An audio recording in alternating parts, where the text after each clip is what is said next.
you come out of the fight with Anthony Joshua and you go back to making plans for the future, and then life shows how cruel and unfair it's capable of being when your 15-month-old baby boy Kobe passes away just a few months ago.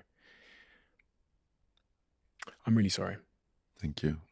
And it is the most unimaginable thing.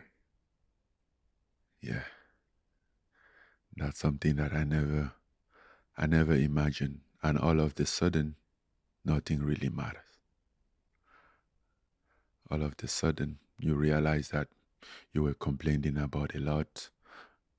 Instead of feeling blessed, being grateful, you were complaining about things that didn't work. But in fact, everything was working well. How are you? How am I? Yeah. Alive. Surviving, but not the same. I don't think he will ever be the same. And I can explain how in just 15 months, I still ask myself how in just 15 months a kid or a person can take this much space and be, basically became you, to the point that when he's gone, you feel like you're missing too. Just 15 months. 2 years ago he wasn't there and I was living good. He came and he left. And I feel like, I don't know, it's a weird type of thing. Basically, like after what I was saying earlier, like my whole life was about do to fight in order for my family not to go through those situations, not to feel powerless or useless in the situation, and for the very only person that I should fight for, I couldn't. I didn't even have a chance. So sometimes only that idea is painful. You didn't have a chance.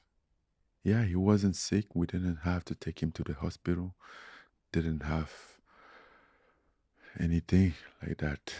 I wish I could have take him to the hospital, find for a good doctor, like make calls and do stuff, feel like I'm useful. I'm useful just as I always want to be. So that was it.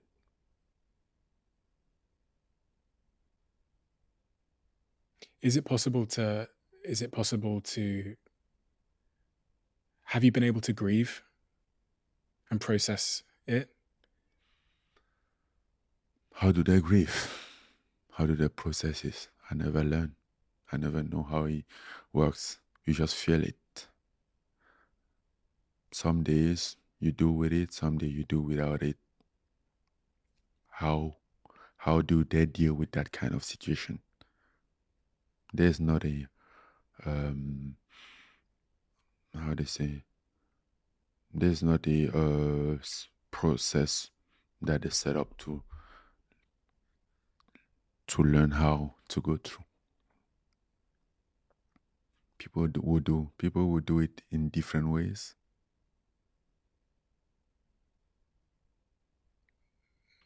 And how long it takes to grieve. When did it stop? Whenever.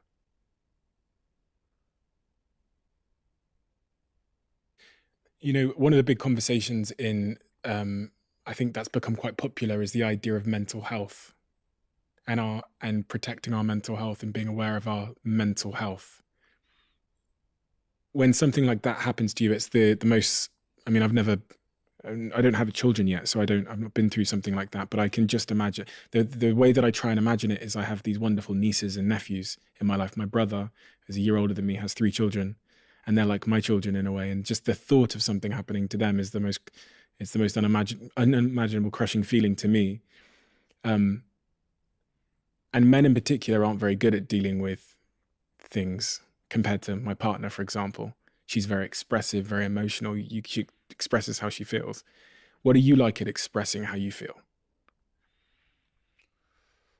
You don't learn how to express. I think I found myself very emotional at some point, more than what I thought. You don't, it's not something that you command it, you don't control, it just happen. And then you discover yourself. And you're still in that process. Yeah. You discover your own self. You think you've been through a lot, you think you're strong. You thought you were strong. You realize you were at all. How is your family? Your family, your mother, everybody else? Surprisingly, I think a lot of people are doing pretty good, better, which is for me a surprise. I always walk around like the toughest guy until now. Until now. Yeah. And I get to, just being tired, just getting tired, being tough. I think it's exhausting. Being tough means you have to been through over and over to a lot of shit, which just not easy to deal with. Because people see you as they see you as a tough guy. They called you the predator. I don't know. I've been questioning myself about that lately.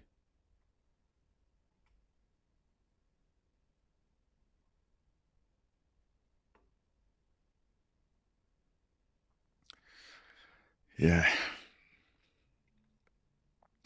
That's why you see people trying to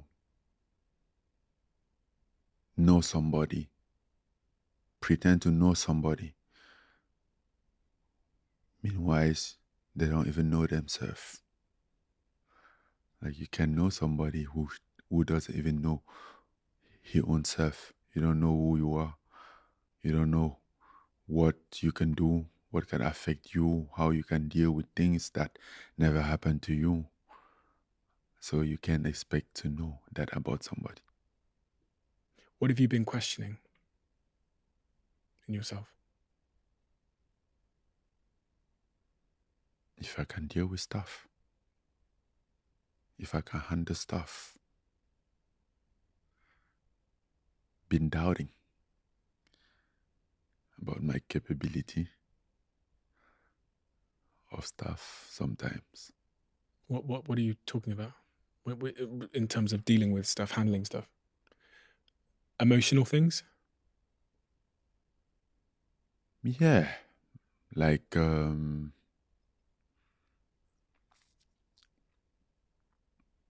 yeah, even emotionally.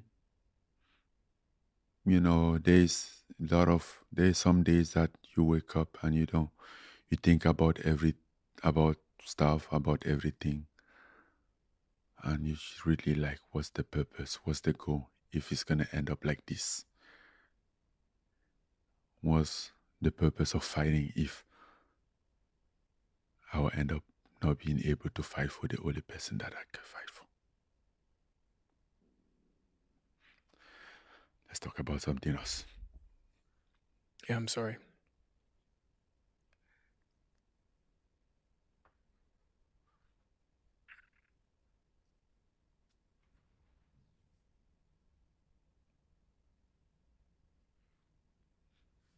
What else you get? Move on to something.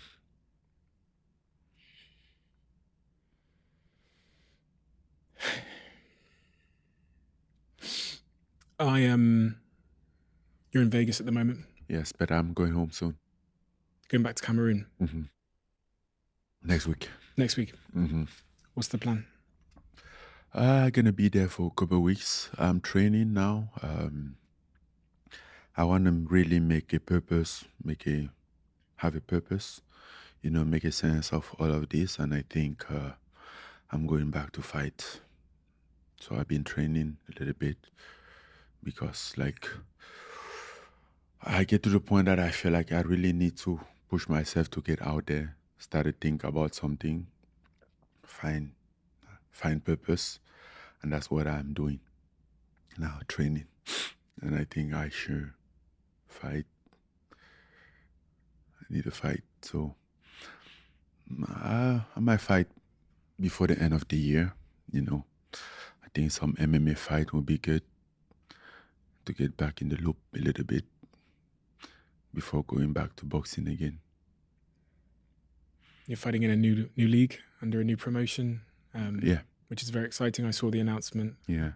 I'm supposed to be fighting. No, I'm not fighting in the PFL Africa. I'm fighting in PFL Global.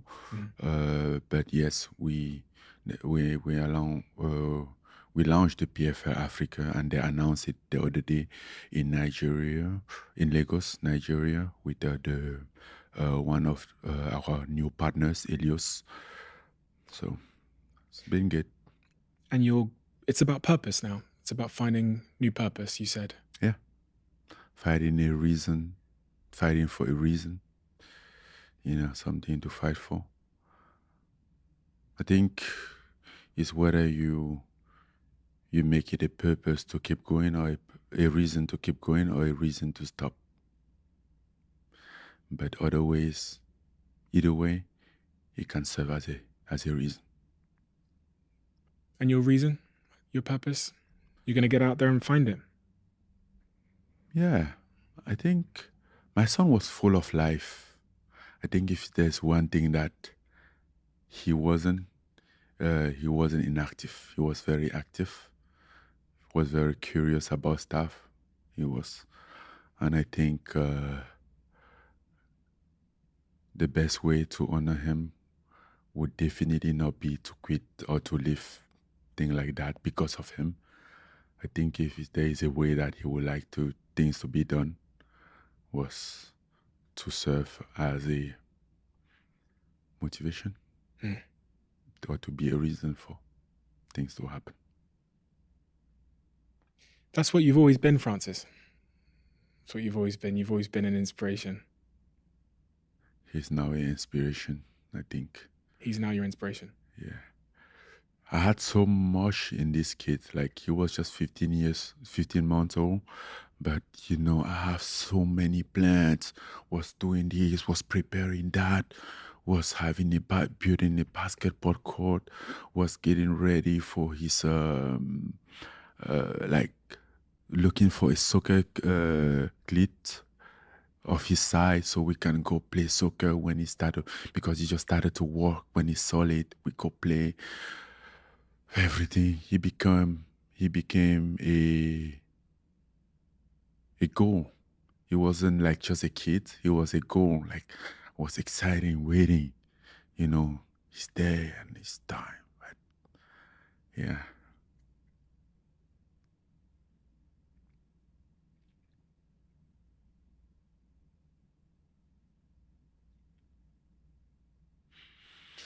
So fighting next. The goal is to fight before the end of the year. So I'm training. I'm keeping in shape. But I have to go back in Africa a little bit. Is it easy to train at the moment? Or is it day by day? It's day by day. I think, as I said, like, there's some day, like, I don't just really want to do anything. I don't really care. And those are the days that that's what your heart tell you. Like, your heart don't really care about anything. Then your brain will tell you, be reasonable and tell you that to go. That's when you really have to. At that moment that you feel like you don't want to do anything, is exactly the moment that you have to do something to get off of there. Because like those emotions, they are pretty good at shutting things around you. Sometimes you get in the bath, and then just get stuck in there, and then memories and stuff just get you stuck in there, and it's so sad inside that you don't even know that you can push the door and get out. So you have to do something, you have to keep. And then when you push the door, get out, maybe walk in the room or something, then it changed your mind and you're like, oh, this, pick something down, and then it help change your mind. But if you stay in that bath, bathroom, those same memory will run over and over and over. Have you spoken to a therapist at all? Or anyone that can help? Do they take a pain away? Or bring him back? I think it's a process that you have to go through. It's a pain that you just have to learn with. It's like having a handicap. You just have to learn to deal with. There are people today that live pretty good without hand or food, which at first, or they get amputated and they have to rehab to deal with. You've been an inspiration your whole life to so many people. You now say that Kobe is your inspiration, and he's the reason why. Motivation. And your motivation. Yeah. And he's the reason why you are striving. He's the mountain. He's pushing you up a new mountain in your career, in this chapter of your career. And I'm really, really looking forward to seeing this season of your career play out. Yeah.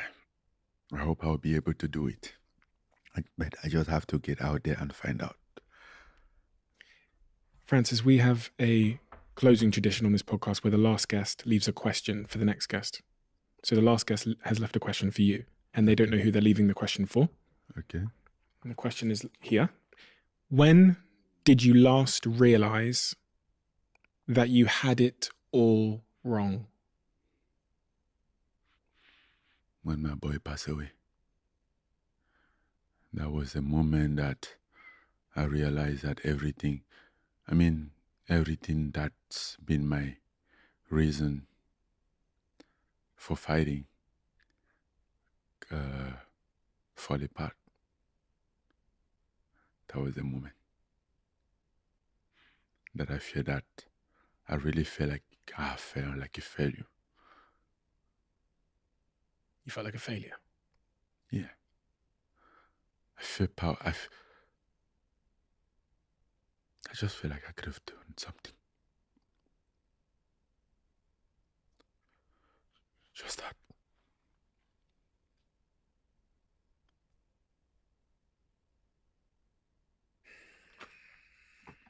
Francis, I have to say a huge thank you.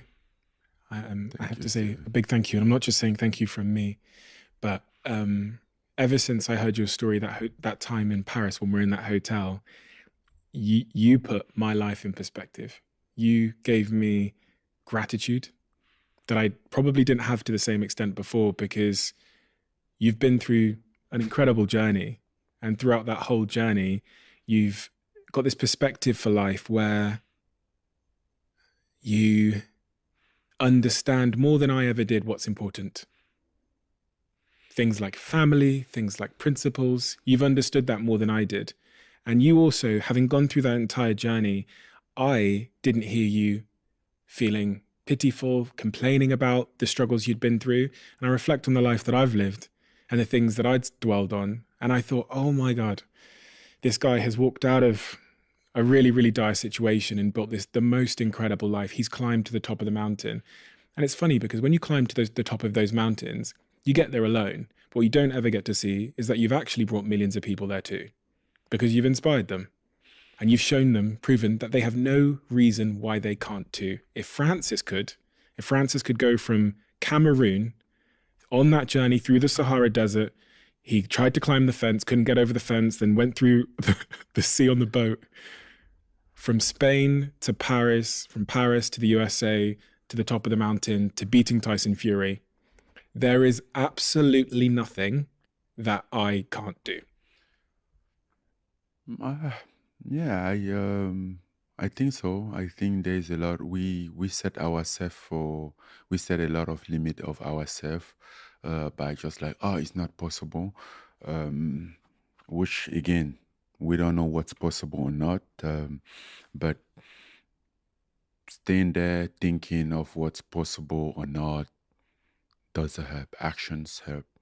And sometimes you try, you fail. It's okay. You stand back up, pick your shit, reset, start again, and then until you make it. And then once you really make it. And I'm like, oh, he's good. He's a genius. Like, how did he know that this will work? He didn't know anything. Just keep trying. Just refuse to give up. It's just like that. And it's something that because at some point, like I feel like I need to succeed in order to prove everybody that was doubting at me, to prove them wrong. Because even like coming from where I came from, having the idea of boxing, bro, he was the worst thing that it was dream that you could have. Like everybody, nobody believed in me, in it, in the dream, not in me, but just in the dream. Like it's not possible. We can't come from where we are to get there. It's not possible. It's not meant for us. Find something that is around us and get settled. Like they really thought I was losing it. Basically, like when I let my little job in the village, like say go to the city. I was 22 years old and I saw my motorcycle, like, okay, go to the store and buy gloves and stuff that I'm doing boxing. I'm like, okay, this how this guy has got to the top level of craziness. What the hell is this? And everybody doubted. I mean, even my mom say like, you're my son, I'll always stand by your side even when you're losing it, like now. I'm like, okay, at least I know that. But and one day it happened, I made it, and I'm like, wow, he's a genius. How do you know that it's gonna work? I didn't know. Just keep doing it. So whatever you have, you can keep trying. It might work, might not, but at least you will be in peace with yourself, knowing that you have given it all. I think it's the most important. People are so afraid to fail that they don't even try. And I think that's the failure, from not taking action. The failure is not actually the fact that you're not you don't succeed in whatever you do. The failure is not taking action, it's not even trying. That's where you really fail. Francis, thank you. Thank you. Thank you so much. Honestly, it's the most amazing honor. And you're such an incredible person on and off camera. You're such a wonderful human being, but you're just the most tremendous inspiration. I've interviewed 300-400 people, but I've never, ever encountered a story you do that a lot. Yeah. Interviewing people. As heroic as yours. So I'd rather fight than interviewing people. Thank you.